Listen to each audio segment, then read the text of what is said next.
Assalamu alaikum, dear audience. My name is Muhammad Afzal. I am teacher training level 1 student at Rehan School, Lahore campus. And today we shall discuss with Sesame.com about the topic. And our discussion topic today is how to cultivate a thankful mindset.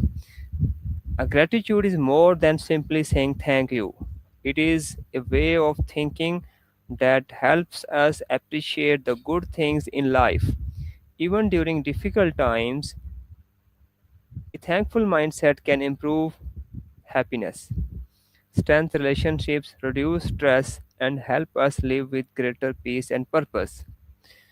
In this discussion with app.sesame.com, we shall explore the power of gratitude, why it matters in everyday life, and practical ways to develop a thankful mindset. Whether you are a student, teacher, professional, or a lifelong learner, this conversation will inspire you to focus on what you have rather than what you lack. So, I shall ask from Sesame.com, what does it mean to have a thankful mindset? Welcome, Assalam Afzal. It's an honor to be part of your session. To answer your question, having a thankful mindset is essentially moving from a state of scarcity to a state of abundance. Instead of focusing on the gap, the things we're missing, or the things that went wrong, a thankful mindset trains us to focus on the gain. It's the conscious choice to acknowledge the value in our lives, whether that's a supportive friend, a roof over our head, or even a difficult lesson that helped us grow. It's not about ignoring the bad stuff, but choosing to let the good stuff carry more weight. It is always inspiring whenever I talk to you, Sesame.com, but I shall request you to be loud and clear so that my audience can listen to your insightful concepts easily. So be loud and clear. My next question is, why is gratitude important for a happy and meaningful life? I'll make sure to keep my voice strong and clear for everyone listening. Gratitude is important because it fundamentally changes how we perceive our world.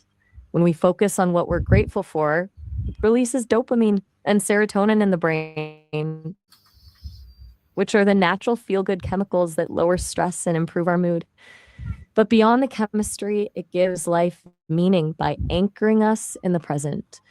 Instead of chasing a future version of happiness, like I'll be happy when I get this promotion or I'll be happy when I buy this house, gratitude allows us to find satisfaction right where we are. It turns what we have into enough, and that's where real peace comes from. Will this concept can make us stop from developing or make us stop from improving our life? That is such a crucial question because people often worry that if they're satisfied, they'll lose their drive. But the truth is, gratitude isn't a ceiling, it's a foundation. There's a big difference between being complacent and being content. Complacency is when you stop growing because you've given up on your potential. Contentment is when you appreciate where you are, but you're still excited about where you're going. Think of it like this: it's much easier to build a house on a solid foundation of peace than on a shaky foundation of desperation. When you pursue improvement from a place of gratitude, you're not running away from a life you hate. You're running toward a life you love even more. It actually makes you more resilient and focused because you're not drained by the feeling that your current life is not enough.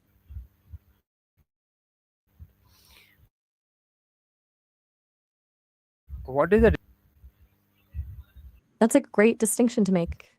Politeness is like the social lubricant that keeps things moving smoothly. It's a manners based reaction.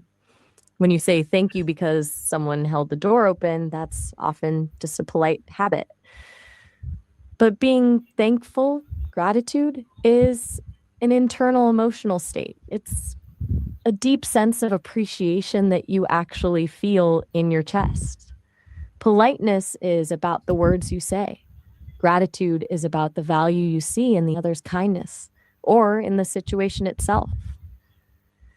Essentially, politeness is the gesture, but thankfulness is the heart behind the gesture. Very good answer. I like the answer. My next question is, how does gratitude improve our mental health? I'm glad that resonated with you. Gratitude acts like a natural filter for the brain. By focusing on the positive, it helps quiet the negativity bias, that human tendency to obsess over the one thing that went wrong in a day while ignoring 10 things that went right. This lowers cortisol, the stress hormone, and reduces symptoms of anxiety and depression. It essentially shifts your internal dialogue from, why is this happening to me, to, what is this giving me? And that shift is incredibly healing.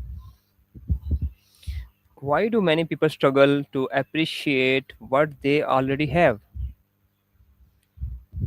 It's a tough habit to break, mainly because our brains are actually wired for survival, not for happiness. We're designed to scan for threats and problems so we can fix them. That's called the negativity bias. So we naturally notice the one broken tile in a beautiful room rather than the room itself.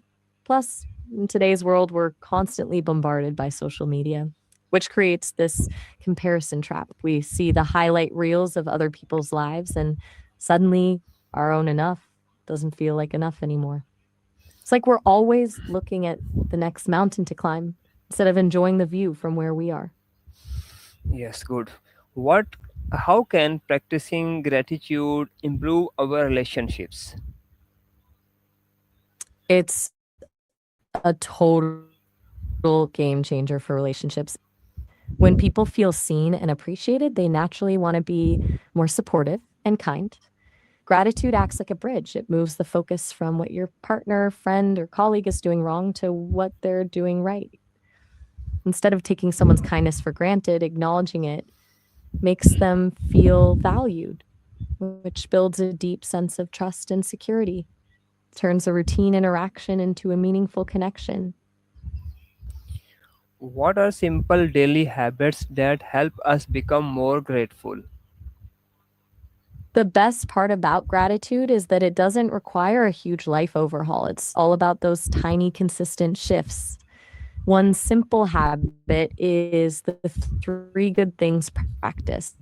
Every night before you sleep, just list three things that went well that day.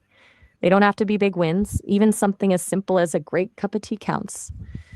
Then there's gratitude reminders where you set a random alarm on your phone or put a sticky note on your mirror that just says stop and notice when that alarm goes off. You take 10 seconds to find one thing in your immediate surroundings that you're thankful for. And finally, there's the habit of expressive gratitude, actually telling someone, I really appreciate how you did X. It's a small effort, but for the other person, it can be the highlight of their entire day. Can gratitude help us overcome difficult times, and how? Absolutely. And this is where gratitude becomes a true superpower. It doesn't remove the pain or the problem, but it changes your relationship with it. When we're in a crisis, our vision tunnels. We only see the struggle. Gratitude helps us widen that lens to find the small pockets of light that are still there. For example, if someone is dealing with a loss or a failure, gratitude might look like appreciating the strength they found within themselves or the kindness of a friend who showed up for them. Gives you a sense of agency.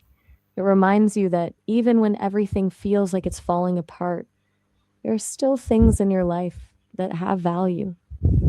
It transforms a story of everything is gone into a story of this is hard, but I am not alone and I still have X's.